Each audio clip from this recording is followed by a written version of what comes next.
Paulo Guedes, está falando? Bom, o presidente já disse, né? As reformas administrativas, por exemplo, vou dar um exemplo. A reforma administrativa são 300 bilhões, pelo menos, que nós economizamos para o futuro, sem atingir nenhum dos funcionários públicos atuais. Simplesmente pelo disciplinamento e pela meritocracia nas contratações futuras. São 300 bilhões. De outro lado, o presidente, como disse, precisa enfrentar o problema da miséria que se agudizou durante a pandemia. E aí ele precisa de 30 bilhões para dar R$100 a mais no Bolsa Família. Vocês todos sabem que nós já tínhamos previsto R$300 dentro do teto. Estava previsto. Só que o Senado não avançou com a reforma. O Senado não deu a fonte. O Senado não conseguiu avançar com o imposto de renda, que daria a fonte. Então o presidente, a política pressiona o presidente e diz, olha, nós vamos deixar os brasileiros com fome, nós vamos deixar os brasileiros mais simples, mais vulneráveis, justamente sem conseguir usar o gás de cozinha. É preciso dar uma ajuda. Todos sabem que eu defendo o teto. O teto é uma bandeira nossa de austeridade.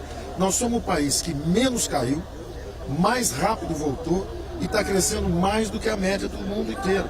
América Latina, Europa, países avançados.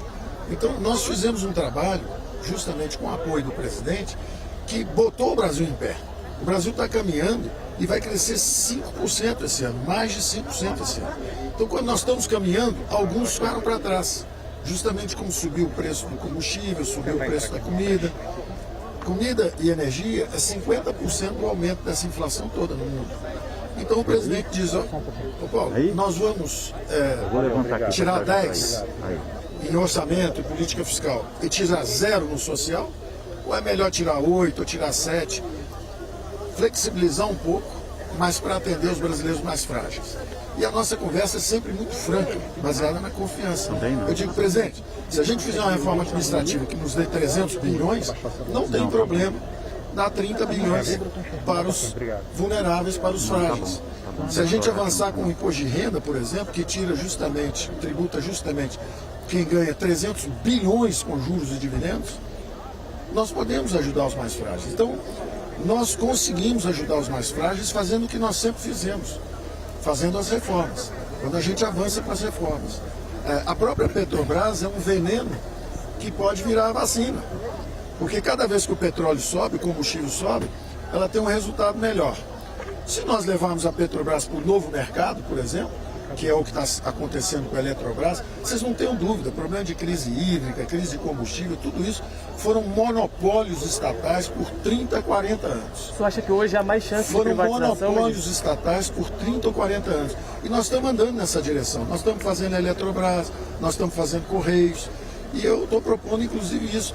Vamos transformar esse veneno numa vacina. É igual soro antiofídico. Mas você pega o veneno da cobra. Então, houve muita roubalheira na Petrobras no passado, muita roubalheira na Petrobras.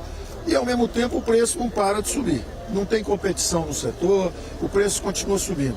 Ora, só o BNDES tem uma fortuna, são bilhões e bilhões em ações da Petrobras. Se nós formos para o novo mercado, nós criamos entre 100 e 150 bilhões de riqueza para os brasileiros. Vamos pegar esse dinheiro, vamos ajudar os mais frágeis, vamos acelerar os programas de transferência de renda, vamos fazer os programas sociais. Então, nós temos ferramentas. O importante é que a gente prossiga com as reformas. É como o presidente disse, nós gastamos 2 vezes mais que os países emergentes para proteger os brasileiros. Nós gastamos 10% mais do que economias avançadas para proteger os brasileiros. Agora, nós fomos um país que menos se endividou, porque justamente nós mantivemos o tempo todo esse duplo compromisso. Está aqui o dinheiro para a saúde, mas ninguém vai abusar das futuras gerações. Nós não vamos nos endividar em bola de neve como os governos passados faziam. Então, esse equilíbrio, o presidente tem nos apoiado o tempo inteiro para fazer. Ministro, só para entender sobre a Petrobras, houve um avanço na proposta de privatização? Não, só para entender. Só para entender. Nós somos uma aliança de liberais e conservadores contra a esquerda que estava levando o país para o caminho da miséria. Caminho da Argentina, caminho da Venezuela, caminho da miséria, o empobrecimento da população. Nós queremos o caminho da prosperidade. E nós estávamos andando na direção certa. O Brasil já estava começando a decolar quando chegou o Covid. Nós fomos o que menos caiu, o que voltou mais rápido e o que está crescendo mais rápido também. E agora, recuperando a economia brasileira, esbarramos nesse problema de alguns que foram deixados para trás. E nós nos endividamos pouco. A nossa dívida, que todo mundo dizia que ia para 100% do PIB, ela foi de 76 para 81. Foi um dos países que menos se endividaram combatendo a pandemia. E gastamos bastante. Por que nós conseguimos fazer esse milagre? Foram as reformas. Nós fizemos uma reforma da Previdência, nós fizemos uma retomada dos leilões de petróleo da seção onerosa, nós temos 540 bilhões de investimento contratado. A história que o Brasil não vai crescer é narrativa política. O Brasil vai crescer bastante. Já está crescendo esse ano e vai crescer o ano que vem. Agora, naturalmente, precisamos seguir com as reformas que viabilizam isso. O senhor acredita na aprovação da reforma administrativa ainda? Eu acredito, o presidente da Câmara, Arthur Lira, está comprometido com isso. O presidente da Câmara, Arthur Lira, aprovou o imposto de renda, que daria um reforço também para o Bolsa Família. Então, ele está comprometido.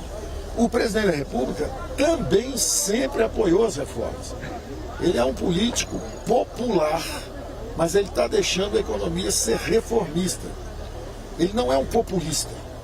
O presidente, ele fica num difícil equilíbrio. Porque de um lado os políticos querem botar 500, 600, 700, não é? Tem muito populista aí, candidato inclusive à presidência, falando em 600, 700, 800. Mas eles quebraram o Brasil e não fizeram esse auxílio emergencial. Eles quebraram o Brasil e não tiveram coragem de taxar os super ricos.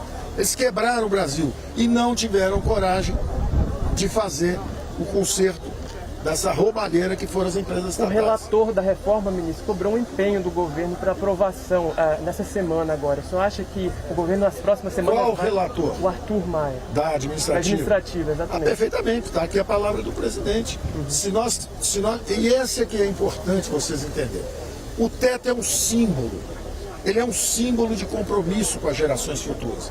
Mas se você perguntar para as gerações futuras, nós vamos deixar 17 milhões de famílias brasileiras passando fome? Eles vão dizer que não. Eles vão dizer o seguinte, olha, façam um outro sacrifício aí, por exemplo, a reforma administrativa, que aí vocês poupam para gerações futuras 300 bilhões. E aí vocês podem dar os 30 bilhões. Então, esse símbolo, que é o teto, nós estamos lutando por ele. Era muito fácil para o presidente chegar e falar assim, ô Paulo Guedes, vai embora para casa, eu vou dar 600, 700 para todo mundo, e ser um governo populista. O presidente não é populista, ele é popular, é diferente. Ele tem a sensibilidade de saber o seguinte, olha, chegou a hora que nós temos que atender. Tem brasileiro comendo osso, passando fome. A mídia mesmo ficou falando isso aí 3 meses. Tem brasileiro passando fome, comendo ossos. Como é que um presidente da República vai fazer? Ele fica num difícil equilíbrio. A equipe econômica fala assim, vamos dar 300. Aí os políticos, vamos dar 600. Aí ele vira e fala, olha, vamos dar 400. Aí eu, como economista, tenho que avisar o presidente, isso aí nós temos que pedir uma licença, porque nós vamos atingir o teto. Ah, podemos reformular o teto. A reformulação é tecnicamente correta, para sincronizar as despesas com o teto. Hoje eles estão descasados, então a periodicidade deles ser casado. Mas é evidente que todo mundo vai dizer, isso é um oportunismo político, oportunismo político. Era muito mais fácil para ele falar, olha, eu vou criar uma medida de emergência. Calamidade pública, eu vou decretar o estado de calamidade pública. Primeiro teve uma calamidade pública pela crise sanitária e agora pelos efeitos da pandemia sobre os pobres. Ele podia pegar todo esse discurso da fome e falar o seguinte, olha, vou fazer um orçamento paralelo, vou fazer um orçamento de guerra, igual foi feito no ano passado. Ele não é populista, ele não está fazendo isso. Ele está pedindo justamente o seguinte, como é que a gente resolve esse problema? E a economia está dizendo para ele, presidente, vamos avançando com as reformas, se fizermos a administrativa, nós economizamos 300 bilhões. Então qualquer pessoa séria no Brasil vai entender, olha, eles realmente empurraram um pouquinho mais aqui o teto, mas em compensação gastaram 30 e economizaram 300. Então eles estão fazendo o dever de casa. Presidente, eu acho que esse conflito está pacificado entre a ala econômica... Só ele que pergunta, eu queria fazer uma pergunta para o senhor. Vamos fazer a pergunta, perfeito. Presidente. Perfeito. No passado, foi proposto a isonomia salarial. O que ia acontecer? O salário mínimo, que ganha pouco, teria um aumento maior. E ia diminuindo os aumentos, quem ganhasse mais receberia menos. Com isso, vocês iam economizar muito dinheiro fazendo a isonomia salarial. Porque isso, ninguém comenta isso, nem a imprensa. A imprensa só faz tumultuar. Então, por que não pergunta se isonomia salarial? Por exemplo, o cara ganha 30 mil, ele vai ter um aumento de 10%. O cara ganhar 15 mil, vai ter um aumento maior. Então isso vai igualar a classe salarial. Por que isso não é feito? Isso tem uma explicação interessante para atacar esse problema, que são os super salários. Os super salários. Na administração pública tem super salários. Isso poderia ser feito também dentro da reforma, mas nem isso nós estamos fazendo. A sua pergunta é pertinente. A nossa reforma administrativa, ela é tão generosa com o atual funcionalismo que nem isso ela faz. Ela não está atingindo nem os super salários. Ainda assim, só com a gestão efetiva, com a valorização dos quadros públicos, com a meritocracia, nós vamos economizar, no mínimo, 300 bilhões de reais nos próximos 8, 10 anos. 300 bilhões. Eu pergunto, qualquer economista sério, você pergunta, vem cá, você dá 30 bilhões para os mais fracos hoje, os mais frágeis, para os que precisam de ajuda, mas em compensação você economiza 300 bilhões para filhos e netos? A resposta é sim, presidente. Se for isso, não tem problema. Eu peço exceção para o teto. Presidente, o G20 começa agora dia 30. É uma oportunidade de mostrar ao mundo que o Brasil avançou na vacinação? G20, eu tive lá. Eu fui lá e mostrei para eles que o Brasil caiu menos do que os países do G20, voltou mais rápido que os países do G20, está crescendo mais do que a média do G20 e vacinou mais do que o mais avançado deles que produziu a vacina, que são os americanos. Nós já vacinamos 94% primeira dose da população e já vacinamos 50 e tantos por cento com as 2 doses. Então, isso é um retorno seguro ao trabalho. É um retorno seguro ao trabalho. A economia está voltando com tudo. Eu recebi hoje informação, todo dia eu recebo informações. A Receita Federal está no recorde de arrecadação.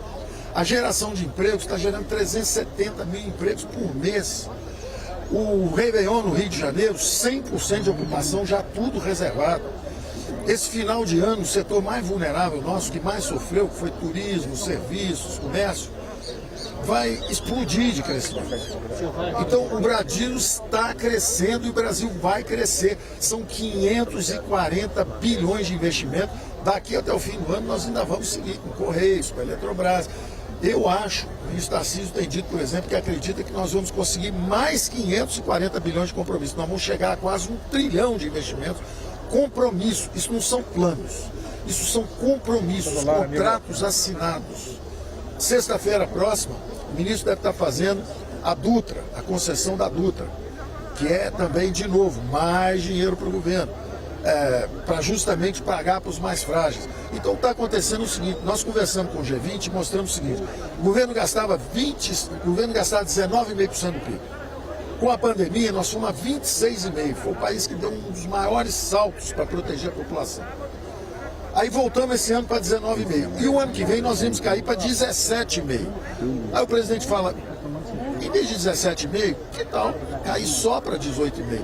Calibrar um pouco, moderar essa velocidade de aterrissagem fiscal, em vez de fazer a aterrissagem muito forte, muito rápida no fiscal e deixar a população desprotegida, vamos aterrissar um pouco mais lento. Vamos cair de 19,5% para 18,5%. E vamos atender a população mais frágil. Isso aí politicamente é incontornável. Eu não teria bom senso. As pessoas falam, mas você é o defensor do teto. Eu sou defensor do teto. Eu vou continuar defendendo o teto. Eu defendo as privatizações. Agora o presidente tem que tomar uma decisão política muito difícil. Se ele respeita o teto, ele deixa 17 milhões de famílias passando fome. Então ele tem que pedir uma ação social que proteja a população. E eu tenho que calibrar essa ajuda, dizendo, presidente, até os 400 que o senhor quer, é possível. Se a gente fizer uma administrativa, nós demos 30 bi e economizamos 300 bilhões. E só para fechar sobre o teto, rapidinho, o que você quer dizer aos economistas que dizem que essa flexibilização do teto de gastos vai anular o benefício? Eu vou te dar a resposta. Um economista que está criticando muito isso é o Maílson da Nóbrega. Ele levou o Brasil para 5.000% de inflação, com a política feijão com arroz dele. Então, ele levou o governo brasileiro ao caos, à hiperinflação. Um segundo economista que criticou bastante foi o Afonso Pastore, que era um bom amigo, é um economista com um passado razoável, não tem um bom treinamento em equilíbrio geral. Ele não está entendendo o que nós estamos fazendo. Então ele fica meio xingando, meio atacando o governo. Ele serviu a um governo militar, que ele fica falando, o Paulo Guedes está ajudando o Bolsonaro. Bolsonaro é um presidente democraticamente eleito, 60 milhões de votos. Então o Afonso Pastore, que trabalhou para o governo militar do Figueiredo, que foi um caos, que tocou fogo no Brasil, porque exatamente fez uma política errada, ele estava no Banco Central, não fez nada e está me criticando porque eu estou ajudando um presidente democraticamente eleito. Ele ajudou um governo que não foi democraticamente eleito, tinha que ficar quieto e ter uma velhice digna. O outro que está criticando é o Henrique Meirelles, candidato. Ele trabalha para qualquer partido, a qualquer momento, em qualquer lugar, a qualquer hora. Ele está sempre à disposição, tá certo? Então, está criticando. E o que ele fez? Deu 3 aumentos de salários, ele garantiu 3 anos. Nós, no primeiro ano, tivemos que dar aumento de salário que ele contratou no governo dele. Tanto que nós fizemos uma lei que agora impede alguém de aumentar o salário para o outro governo pagar. Ele aumentou 3 anos seguidos o salário, calculou onde é que ficava o teto para deixar ele fazer esse excesso de gastos, e aí botou o teto e saiu correndo. Não fez a reforma da Previdência, não fez a reforma tributária, não fez a reforma administrativa, não fez nada, só botou o teto e saiu correndo. Esses são os 3 economistas que estão criticando mais. São os mais conhecidos. Ministro, ministro, aproveitando, o senhor podia aproveitar que está a CNN e a Globo aí e falar que o senhor não vai abandonar o governo, que o senhor está firme com o nosso governo. Olha, escuta, eu digo desde o início para o presidente o seguinte... A gente vai sair junto, filho. Então, não. Eu digo desde o início... Eu digo desde lá na frente. Eu digo desde o início para o presidente o seguinte: o Brasil teve, no final dos 2 governos militares, os 2 últimos, e durante todo o governo de centro-esquerda brasileiro, nós tivemos uma concepção dirigista, uma concepção de atuação de governo.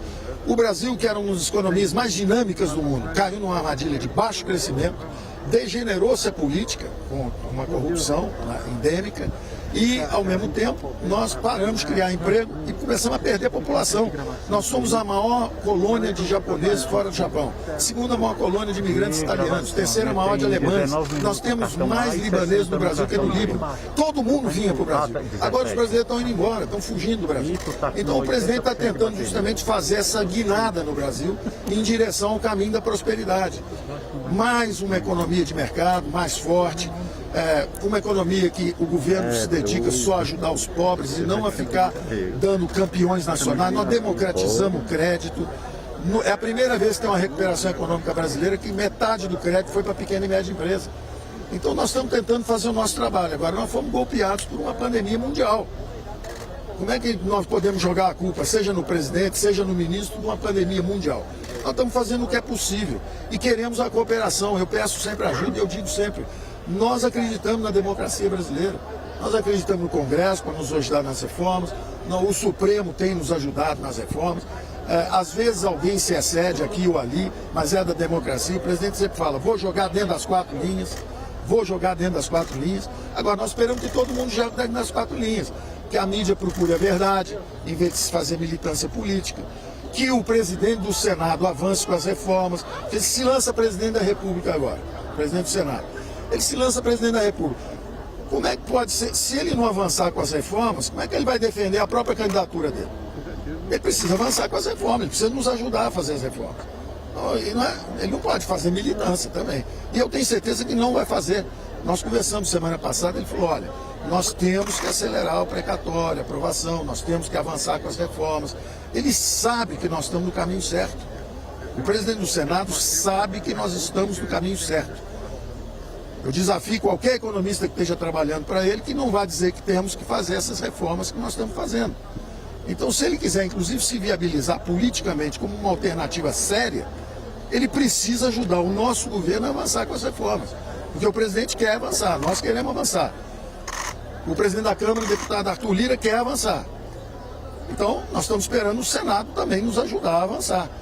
E eu tenho certeza, o Senado, eu tenho conversado com gente lá, eles querem avançar também com as reformas. Todo mundo quer ajudar o Brasil a dar certo.